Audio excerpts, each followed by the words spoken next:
السلام علیکم ڈیئر، ہم Khyber Pakhtunkhwa promotion appointment and transfer rules 1989 پڑھ رہے تھے۔ اس میں آج ہم پڑھیں گے part 5 section 15 that deals to probation کے پروبیشن کیا ہوتا ہے۔ پروبیشن کے بارے میں ہم نے ڈیٹیل سے پڑھا تھا۔ اگر آپ نے وہ والی ویڈیو نہیں دیکھی تو ڈسکرپشن میں نے لنک دیا ہوا ہے، کائنڈلی وہ دیکھیں تاکہ آپ کا کانسیپٹ کلیئر ہو جائے پروبیشن کے بارے میں کہ پروبیشن کیا ہوتا ہے۔ سیکشن 15 کا کلوز 1 کہتا ہے persons appointed to posts by initial recruitment, promotion or transfer shall be probation for a period of 1 year۔ اس کا ظاہری مطلب یہ ہے کہ اگر کوئی سول سرونٹ وہ اپوائنٹ ہوا انیشل ریکروٹمنٹ کی وجہ سے یا پروموشن کی وجہ سے یا ٹرانسفر کی وجہ سے کسی اور جگہ پہ پہنچ گیا تو وہ فار دا فرسٹ ایئر اس کا جو پہلا سال ہوگا وہ پروبیشن پیریڈ ہوگا 1 سال۔ پھر کلاس 2 میں پھر کہتا ہے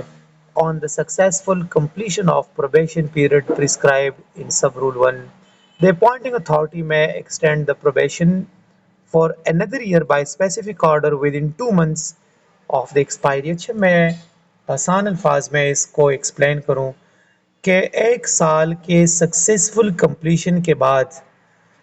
اپوائنٹنگ اتھارٹی کو چاہیے کہ وہ ایک کمپلیشن کا آرڈر ایشو کرے کہ آپ کی پروبیشن کمپلیٹ ہو چکی ہے،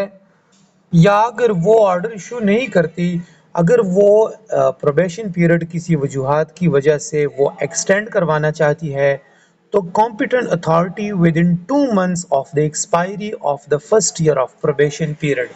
پروبیشن پیریڈ کا جو پہلا سال ہے اس کے ختم ہونے کے بعد کمپیٹنٹ اتھارٹی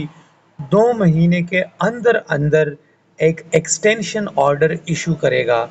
اگر competent authority probation period expire ہونے کے 2 مہینے بعد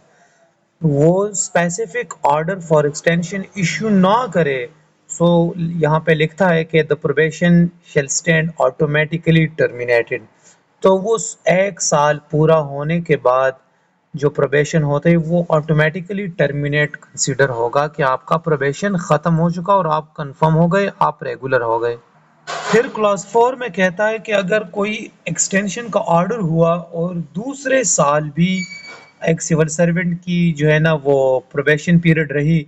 تو 2 سال یعنی ایکسٹینشن پیریڈ ختم ہونے کے بعد ہی without any order issued by the competent authority وہ آٹومیٹیکلی آپ کی جو پروبیشن ہے وہ ٹرمینیٹ ہو جائے گی۔ یعنی جو ایکسٹینڈڈ پیریڈ ہے، ایکسٹینڈڈ پیریڈ کے بعد آپ آٹومیٹیکلی آپ کی پروبیشن ختم ہو جائے گی اور آپ کی کنفرمیشن پھر ہوگی۔